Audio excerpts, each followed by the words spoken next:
സ്നേഹം,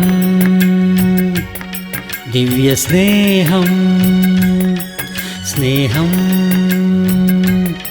ദിവ്യസ്നേഹം.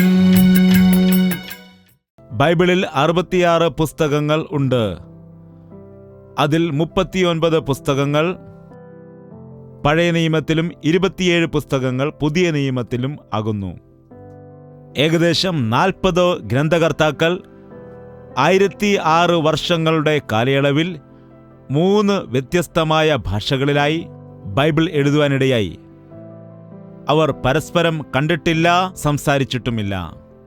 എന്നാൽ പരിശുദ്ധാത്മാവിൻ്റെ പ്രേരണയാൽ എഴുതപ്പെട്ടതുകൊണ്ട് അവർ എഴുതിയ വിഷയങ്ങളെല്ലാം തന്നെ ഒരേ വിഷയത്തിൽ കേന്ദ്രീകൃതമായിരിക്കുന്നു.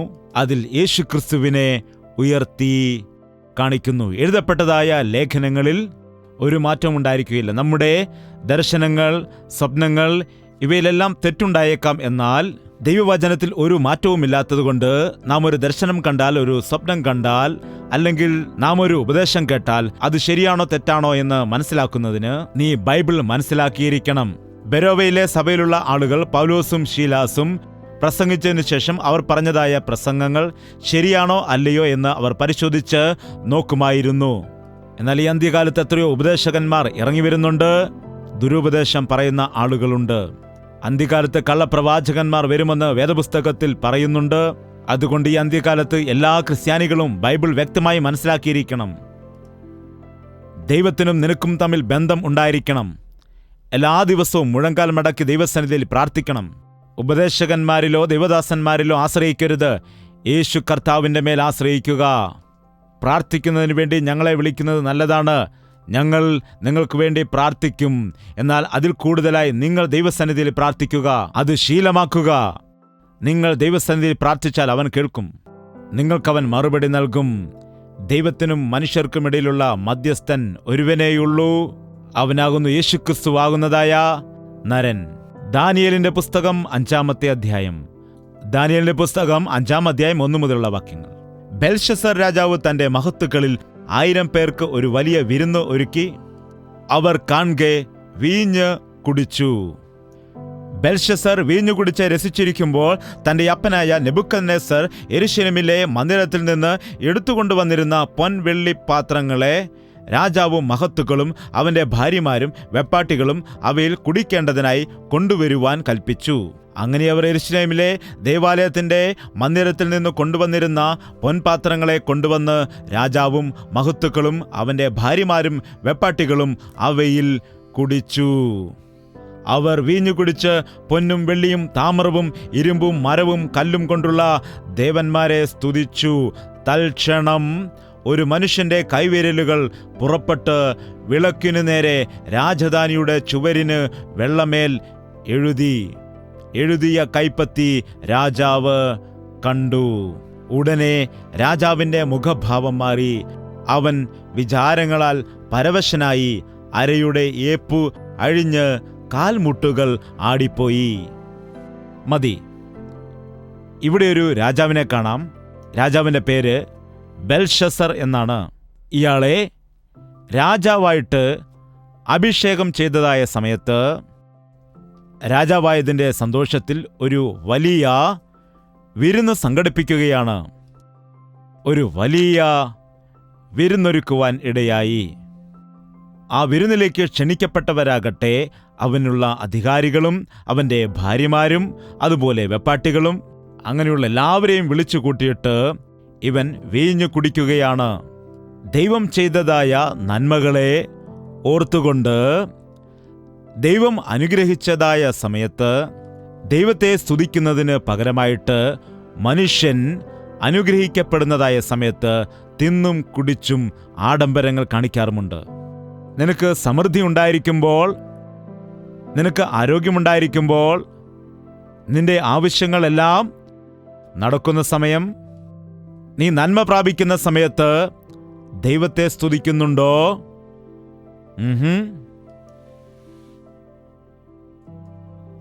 ഓപ്പറേഷനൊക്കെ ചെയ്ത് 2 ലക്ഷം രൂപ ചിലവായി മരിക്കാതെ രക്ഷപ്പെട്ടതായ സമയത്ത്, ദൈവദാസ, ഞങ്ങളുടെ വീട്ടിലൊരു പ്രാർത്ഥന വയ്ക്കണം. എന്തിനാണ്? ജീവൻ രക്ഷപ്പെടാനിടയായി. മരണകരമായ രോഗത്തിൽ നിന്ന് രക്ഷപ്പെടുവാൻ ഇടയായി. അതുകൊണ്ട് സ്തോത്ര പ്രാർത്ഥന വയ്ക്കണം.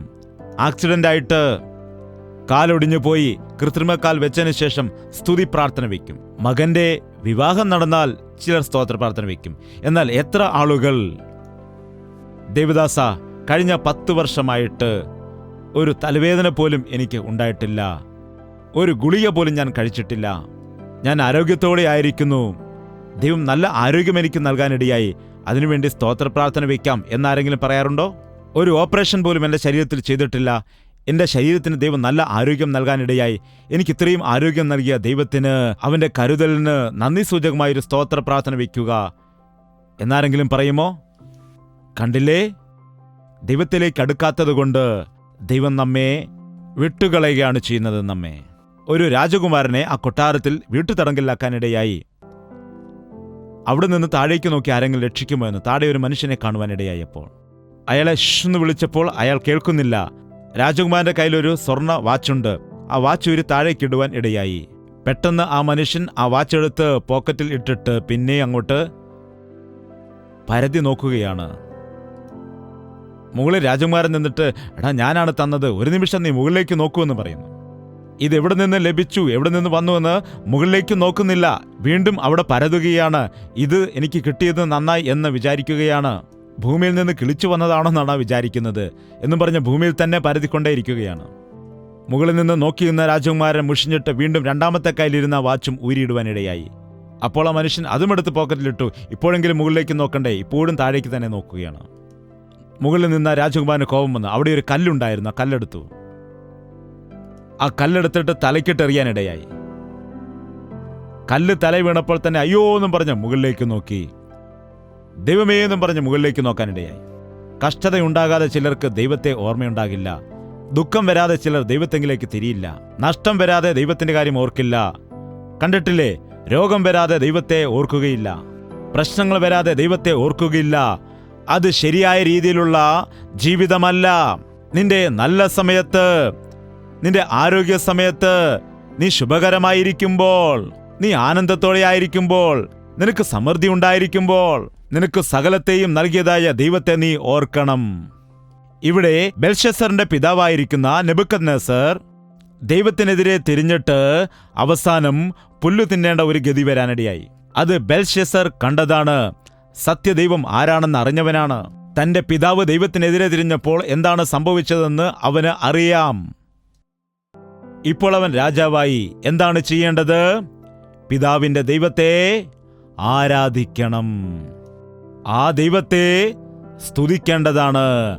അത് ചെയ്യാതെ ഞാൻ രാജാവായിട്ട് മാറി, എനിക്ക് അധികാരം ലഭിച്ചിരിക്കുന്നു, എനിക്ക് നല്ല ആരോഗ്യമുണ്ട്, എനിക്കൊരു കുറവുമില്ല എന്ന് പറഞ്ഞുകൊണ്ട് തന്റെ സ്നേഹിതന്മാരെ എല്ലാം വിളിച്ചുകൂട്ടി വിരുന്നൊരുക്കുകയാണ്, മദ്യം കുടിക്കുകയാണ്.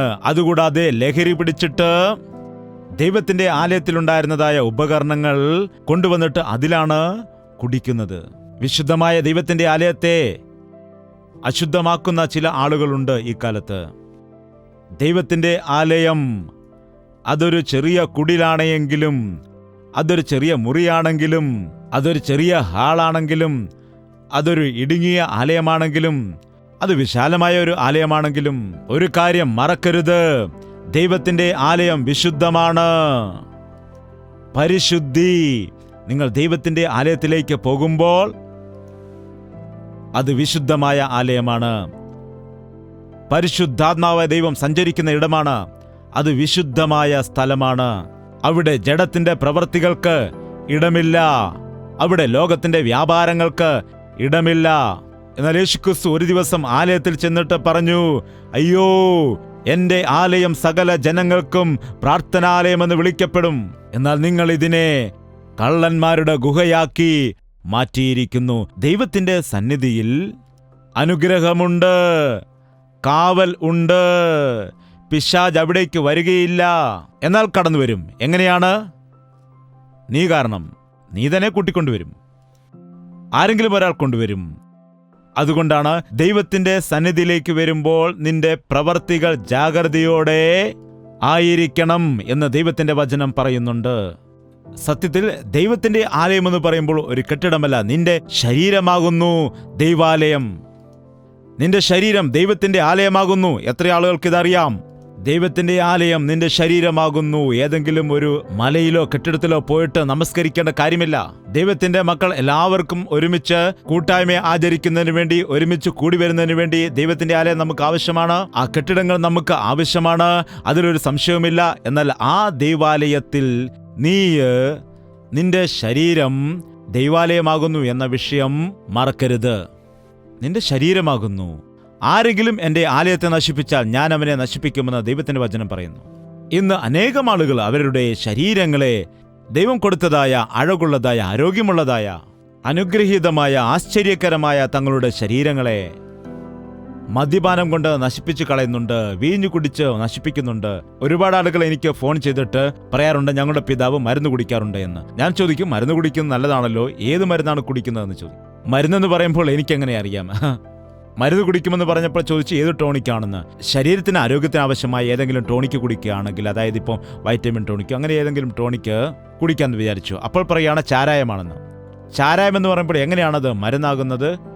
എത്ര ആളുകൾക്ക് ചാരായത്തിന്റെ മണമറിയാം? കൈയുയർത്തിക്കൊള്ളൂ, കുഴപ്പമില്ല, ആരും ഒന്നും വിചാരിക്കുകയില്ല. എത്ര നല്ല ആളുകളാണ്. മദ്യത്തിന്റെ മണം പോലും നിങ്ങൾക്കറിയുകയില്ലല്ലേ? അബ്ബാ, അതിന് നല്ല ടേസ്റ്റ് ആയിരിക്കുമല്ലേ, നല്ല മധുരമായിരിക്കുമല്ലേ, നല്ല ഗ്ലാസ്സിൽ നല്ലവണ്ണം വെട്ടിത്തിളങ്ങുന്നല്ലേ? എന്താണ്? എത്ര അസഹ്യമായിട്ടുള്ളതായ ഗന്ധമാണതിന്. ആ ദുർഗന്ധം വരുമ്പോൾ എനിക്കത് സഹിക്കാൻ കഴിയില്ല. പലപ്പോഴും എനിക്ക് ഛർദ്ദിൽ ഉണ്ടാകാനിടയാം. ചില സമയത്ത് മദ്യപാനികളുടെ അടുക്കൽ ചെന്നിട്ട് കൈവച്ച് പ്രാർത്ഥിക്കേണ്ടി വരും. അവരെ കർത്താവിലേക്ക് നേടണമെന്നുണ്ടെങ്കിൽ ആ മണം എനിക്ക് ഇഷ്ടമല്ല എങ്കിലും അവരെ കർത്താവിലേക്ക് നടത്തണം എന്ന് പറഞ്ഞുകൊണ്ട് എത്രയോ മദ്യപാനികളുടെ അടുക്കൽ ചെന്നിട്ട് അവർക്ക് വേണ്ടി പ്രാർത്ഥിച്ചിട്ടുണ്ട്. അനേകം മദ്യപാനികൾ കർത്താവിന് വേണ്ടി മാറിയിട്ടുമുണ്ട്. ബൈബിളുമായി ഇതുവഴി നടക്കുന്ന പല യുവാക്കളും, അതുപോലെ നമ്മുടെ കൊയറിൽ പാടുന്ന പല യൗവനക്കാരും ഒരു കാലത്ത് വലിയ മദ്യപാനത്തിന് അടിമകളായിരുന്നു. എന്നാൽ അവർ രക്ഷിക്കപ്പെട്ടതിന് ശേഷം, യേശുവിന് വേണ്ടി അവർ ജീവിക്കുവാൻ ആരംഭിച്ചതിന് ശേഷം അവർ ദുശീലങ്ങളിൽ നിന്ന് വിട്ടുമാറി. ഇപ്പോൾ അവർ ദൈവത്തിന് വേണ്ടി അവരുടെ ശരീരങ്ങളെ ഉപയോഗിക്കുകയാണ്. നിങ്ങൾ ശ്രദ്ധിക്കുക, ഇന്ന് ദൈവം നിങ്ങളോട് പറയാൻ ആഗ്രഹിക്കുന്ന കാര്യം എന്താണെന്ന് വെച്ചാൽ, ദൈവത്തിന്റെ അരുളപ്പാട് എന്താണെന്ന് വെച്ചാൽ, നീ എത്ര വലിയ ഭക്തനാണെങ്കിലും, എത്രമാത്രം നീ ബൈബിൾ വായിക്കുന്ന വ്യക്തിയാണെങ്കിലും, ഒരുപാട് വർഷങ്ങളായിട്ട് ദൈവത്തിന്റെ ആലയത്തിൽ പോകുന്ന വ്യക്തിയാണെങ്കിലും, ക്രിസ്ത്യാനിയുടെ വീട്ടിൽ ജനിച്ചു വളർത്തപ്പെട്ട വ്യക്തിയാണെങ്കിലും, എത്രയോ കാലമായിട്ട് ഞാൻ കർത്താവിൽ വിശ്വസിക്കുന്നു, അവൻ എന്നെ അനുഗ്രഹിച്ചു, എന്റെ കാലുവേദന പോയി, തലവേദന പോയി, എന്റെ പനി മാറി, എനിക്ക് ദൈവം അത് നൽകി ഇത് നൽകിയെന്ന് സാക്ഷ്യം പറയുന്നത് ഇതൊന്നുമല്ല ഏറ്റവും പ്രധാനപ്പെട്ടത്. നിന്റെ ശരീരത്തെ ദൈവത്തിന്റെ ആലയമായിട്ട് ദൈവത്തിനു നീ സമർപ്പിച്ചിട്ടുണ്ടോ? ഒന്നും മിണ്ടുന്നില്ല. എന്റെ ശരീരം ദൈവത്തിന്റെ ആലയമാണെങ്കിൽ എന്നിൽ ഉള്ളതെല്ലാം ആരുടെ സ്വത്താണ്? എന്റെ വായിൽ നിന്ന് വരുന്നതായ വാക്കുകൾ എങ്ങനെയായിരിക്കും? ഹൃദയം നിറഞ്ഞു കവിയുന്നതാണ് വായ പ്രസ്താവിക്കുന്നത്. ഹൃദയത്തിൽ യേശു ഉണ്ടെങ്കിൽ എങ്ങനെയായിരിക്കും സംസാരിക്കുന്നത്? ഏതൊക്കെ വാക്കുകളായിരിക്കും പറയുന്നത്? നോക്കൂ, നമ്മുടെ ഹൃദയത്തിൽ യേശു ഉണ്ടെങ്കിൽ നാം എന്തൊക്കെയാണ് കാണുന്നത്? നമ്മൾ ഹൃദയത്തിൽ എന്തിനൊക്കെ ഇടം കൊടുക്കും? നോക്കുക, ഇന്ന് അനേകം ആളുകൾ ദൈവത്തിന്റെ ആലയമായിരിക്കുന്ന തങ്ങളുടെ ശരീരങ്ങളെ വിശുദ്ധീകരിക്കുന്നില്ല. സ്നാനപ്പെടുവാനിടയായി മദ്യപാനത്തിൽ നിന്ന് വിടുതൽ പ്രാപിച്ചിട്ടില്ല. യേശുക്രിസ്തുവിൽ വിശ്വസിക്കാനിടയായി എന്റെ ഭർത്താവിന് എന്നെ വലിയ പേടിയാണെന്ന് പറയുന്നു. എന്തുകൊണ്ടാണ് പേടിക്കുന്നത്? ഞാൻ ചീത്ത വിളിക്കുമെന്ന് ഭയന്നു. എന്തൊക്കെയാണ് അവർക്ക് പറയുന്നത്? വായിൽ വന്നതൊക്കെ ഞാൻ പറയാനിടയും. അതിൽ ഞാൻ വളരെ എക്സ്പേർട്ടായ വ്യക്തിയാണ്. നീ യേശുവിൻ്റെ പൈതലാണെങ്കിൽ നിന്റെ വായിലെ വാക്കുകൾ ശുദ്ധിയുള്ളതായിരിക്കണം. ചീത്ത വിളിക്കുവാനോ വഴക്കുണ്ടാക്കുന്നതോ ആയ വാക്കുകൾ വരുവാനിടയാകരുത്. ഇത് വിശുദ്ധ ആലയമാണ്. യേശുവിൻ്റെ അടുക്കൽ വന്നതിന് ശേഷം എത്ര ആളുകളുടെ ജീവിതത്തിൽ മാറ്റം വന്നിട്ടുണ്ട്. യേശുക്രിസ്തുവിൽ വിശ്വസിച്ചതായ ആളുകളുടെ ജീവിതത്തെ നോക്കുന്ന സമയത്ത് അവരിൽ മാറ്റം കാണുന്നില്ല എങ്കിൽ മറ്റ് ആരും തന്നെ ഇനിയും യേശുവിൽ വിശ്വസിക്കുകയില്ല. നിങ്ങൾ നിമിത്തമാണല്ലോ എൻ്റെ നാമം അന്യജനങ്ങളുടെ മധ്യയിൽ ദുഷിക്കുന്നത് എന്ന് എഴുതിയിരിക്കുന്നു. യേശുക്രിസ്തുവിൽ വിശ്വസിക്കുന്നുവെന്ന് പറയുന്നു, നീ കള്ളം പറയുന്നു. യേശുവിൽ വിശ്വസിക്കുന്നുണ്ട് എന്ന് നീ പറയുന്നു, നീ വഞ്ചനയും ചതിയും കാണിക്കുന്നു.